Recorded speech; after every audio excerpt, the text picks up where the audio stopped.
स्वागत है आपका आज की इस वीडियो पर। दोस्तों, आज हम आपको बताने वाले हैं कक्षा 11वीं की हिंदी की बुक से, जिसका नाम है आरोह भाग 1। इस पर आज हम आपको अध्याय 4 के प्रश्नोत्तरों को बताने वाले हैं, इसलिए वीडियो को अंत तक ज़रूर देखें, जिससे कि आपको इस पाठ के सभी प्रश्नोत्तर प्राप्त हो सकें। जैसा कि हमने नीचे लिख दिए हैं कि अध्याय 4 विदाई संभाषण, जिसके लेखक हैं बाल मुकुंद गुप्त, जिसके आज हम सभी अभ्यास प्रश्नों के उत्तर लिखेंगे, जो आपके लिए बहुत ही महत्वपूर्ण हैं और परीक्षा योगी भी हैं। तो इस वीडियो को अंत तक ज़रूर देखें और वीडियो को ज़्यादा से ज़्यादा शेयर करें, जिससे कि सभी बच्चों को इस पाठ के प्रश्नोत्तर प्राप्त हो सके और वे भी परीक्षा की तैयारी कर सकें। बढ़ते हैं इस पाठ के उत्तर की ओर। पाठ के अभ्यास का पहला प्रश्न दिया है, शिव समूह की दो गायों के माध्यम से लेखक क्या कहना चाहता है। इसका उत्तर है, शिव समूह की दो गायों की कहानी के माध्यम से लेखक कहना चाहता है कि भारत में बिछड़ने का समय बड़ा पवित्र है, निर्मल है और कोमल होता है। बिछड़ते समय बैर भाव भुलाकर सब शांत हो जाते हैं और स्वयं को दुख पहुंचाने वाले व्यक्ति भी बिछुड़ने पर खुश होने की बजाय उनके मन में दुख का ही भाव रहता है। इस पाठ में भी बताया गया है कि यह भाव भारत के मनुष्य के साथ साथ पशुओं में भी देखने को मिलता है। शिव समूह की दो गायें थी, उसमें से एक दूसरी दुर्बल गाय को मारती थी, फिर भी मारने वाली गाय के जाने के दुख में दूसरी गाय ने चारा नहीं खाया। यह प्रश्न क्रमांक 1 का उत्तर है। इसी का अगला प्रश्न है, 8 करोड़ प्रजा के गिड़गिड़ाकर विच्छेद न करने की प्रार्थना पर आपने जरा भी ध्यान नहीं दिया। यह किस ऐतिहासिक घटना की ओर संकेत किया गया है। मतलब यहाँ पर कौन सी ऐतिहासिक घटना की ओर संकेत किया गया है, यह बताना है।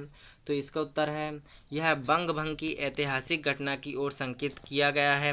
लॉर्ड कर्जन की क्रांतिकारी घटनाओं को रोकने के लिए कूटनीति अपनाते हुए बंगाल का विभाजन कर दिया गया। पूर्वी और पश्चिम बंगाल जनता ने बहुत विरोध किया और प्रार्थना की, परंतु लॉर्ड कर्जन ने अपनी जिद नहीं छोड़ी। यह पूर्वी बंगाल बाद में बांग्लादेश कहलाया। जो पूर्वी बंगाल था वो अब बांग्लादेश बन गया है। तो अभी सिर्फ भारत देश में पश्चिमी बंगाल है और उसे पश्चिम बंगाल के नाम से भी जाना जाता है। तो इसी का अगला प्रश्न दिया है, प्रश्न क्रमांक 3, कर्जन को इस्तीफा क्यों देना पड़ गया। इसका उत्तर है, लॉर्ड कर्जन को निम्नलिखित कारणों की वजह से इस्तीफा देना पड़ गया। फर्स्ट है, लॉर्ड कर्जन के बंग भंग के कारण भारतीय उनके विरुद्ध खड़े हो गए। लॉर्ड कर्जन एक फौजी अफसर को अपनी इच्छा के पद पर रखना चाहते थे, पर ब्रिटिश सरकार ने उनकी बात नहीं मानी।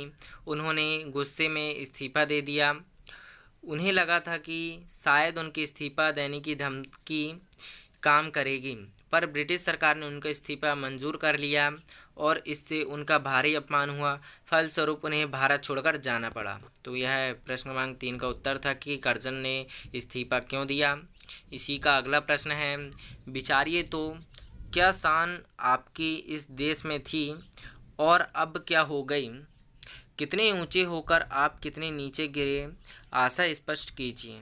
इन पंक्तियों का आशय लिखना है। तो इसका उत्तर है, लॉर्ड कर्जन को भारत में जितना मान सम्मान और शान शौकत भोगने को मिली, वैसी किसी अन्य शासक को नहीं मिली होगी। देश के सब रईसों ने इनसे पहले सलाम किया और बादशाह के भाई के पीछे जुलूस में इनका हाथी सबसे आगे और सबसे ऊंचा था और उनके होदा, चावर, छत्रा आदि सबसे बढ़ चढ़कर थे। इनके एक इशारे पर देश के धनी मानी लोग अपने हाथ अपने बांधे खड़े यहाँ पर जो देश के जाने माने धनी लोग थे वो लोग हाथ बांधे खड़े, इसको उत्तर थोड़ा नीचे है, खड़े रहते थे। ईश्वर और महाराज एडवर्ड के बाद इस देश में इन्हीं का एक दर्जा था, परंतु इस्तीफा देने के बाद सब कुछ खत्म हो गया। इसकी सिफारिश पर एक आदमी भी रखा नहीं गया। जिद के कारण इनका वैभव नष्ट हो गया। इन्हें इस देश को छोड़कर जाने का हुक्म मिला। तो यह हमारा प्रश्न क्रमांक 4 का उत्तर है। इसी का अगला प्रश्न 5 नंबर में दिया है, आपके और आपके निवासियों के बीच में कोई तीसरी शक्ति भी है। तीसरी शक्ति और भी है। यह तीसरी शक्ति किसे कहा गया है? इसका उत्तर है आपके और यहाँ के निवासियों के बीच में कोई तीसरी शक्ति और भी है।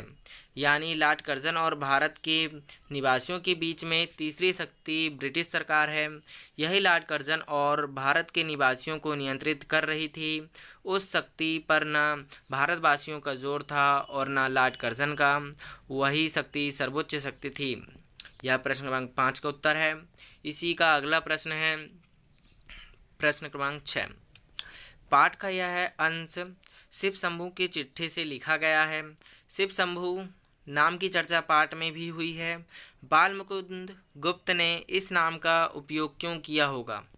जिसका उत्तर है भारत के लोगों को ब्रिटिश शासक का विरोध करने की आज़ादी नहीं थी, इसलिए लेखक बाल मुकुंद गुप्त ने शिव शंभू नामक काल्पनिक पात्र का सहारा लेकर शासन की पोल खोलने की युक्ति निकाली।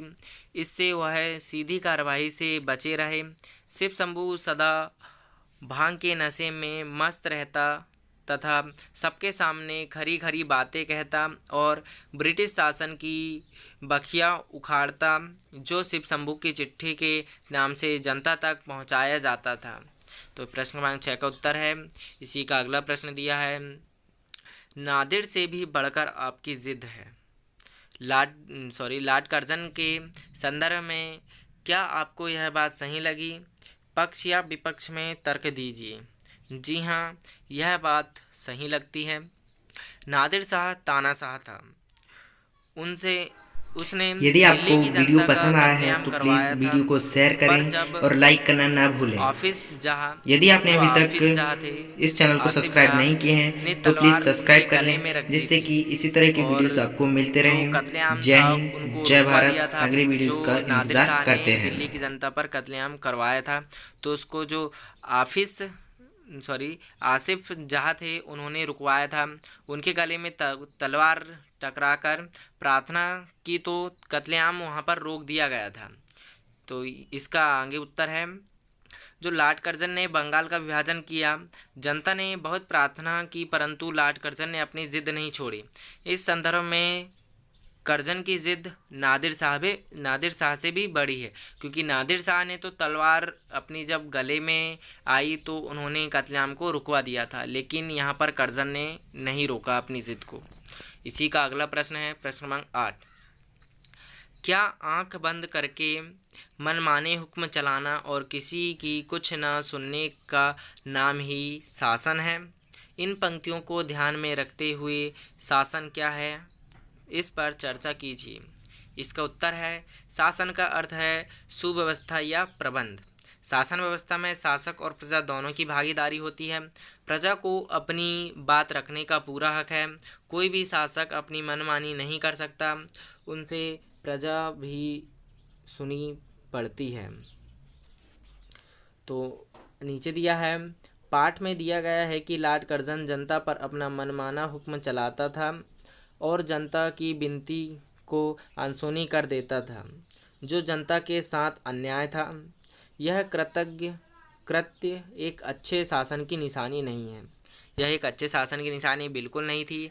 जैसा कि कोई भी शासक है तो वह अपनी मनमानी नहीं कर सकता, वह प्रजा की भी सुनता है। तो इस तरह शासन को चलाना पड़ता है। इसी का अगला प्रश्न जो है भाषा की बात का दिया गया है।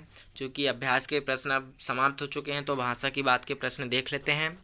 तो बे दिन रात यही मानते थे कि जल्द श्रीमान यहाँ से पधारें। सामान्य तौर पर आने के लिए पधारे शब्द का इस्तेमाल किया जाता है। यहाँ पधारे शब्द का अर्थ क्या है? इसका अर्थ दिया है उत्तर में। यहाँ पधारे शब्द का अर्थ है चले जाएं या विदा हो। तो इस पाठ का अगला प्रश्न है अभ्यास का। पाठ में से कुछ वाक्य नीचे दिए गए हैं, इनमें भाषा का विशिष्ट प्रयोग भारतेंदु योगीन हिंदी से हुआ है, उन्हें सामान्य हिंदी में लिखें। तो हमको 4 दे दिए गए हैं क, ख, ग और घ। इनको हमको हिंदी में सामान्य हिंदी में बदलना है। तो पहला नंबर में क्या दिया है, आगे भी इस देश में जो प्रधान शासक आए अंत को उनको जाना पड़ा। इसका उत्तर है, पहले भी इस देश में जो प्रधान शासक हुए अंत में उनको जाना पड़ा। खा, आप किस को आए थे और क्या कर चले। इसका उत्तर है, आप किस लिए आए थे और क्या काम करके चले। अगला ग का, उनका रखाया एक आदमी नौकर न था। इसका उत्तर है, उनके कहने से एक आदमी को नौकर न रखा गया। इसका अगला है जो लास्ट बचा है, पर आशीर्वाद करता हूँ कि तू फिर उठे और अपने प्राचीन गौरव और यश को फिर से लाभ करे। इसका उत्तर है, पर आशीर्वाद देता हूँ कि तू फिर से उठे और अपने प्राचीन और यश को फिर से प्राप्त करे। तो यह इसका उत्तर कंप्लीट होता है। मतलब अब यहाँ पर हमारा पार्ट पूरी तरह से ख़त्म होता है। तो यदि आपको वीडियो पसंद आई हो तो वीडियो को प्लीज़ लाइक करें और शेयर करना ना भूलें। इसको अपने किन्हीं 5 दोस्तों को ज़रूर शेयर करें जिससे कि उनको भी इसका लाभ प्राप्त हो सके और आप किसी की मदद कर सकें। और यदि आप इस चैनल पर पहली बार आए हैं तो प्लीज़ चैनल को सब्सक्राइब ज़रूर करें जिससे कि इसी तरह की वीडियोज़ आपके लिए हम लाते रहें बार बार हमेशा। जय हिंद, जय भारत।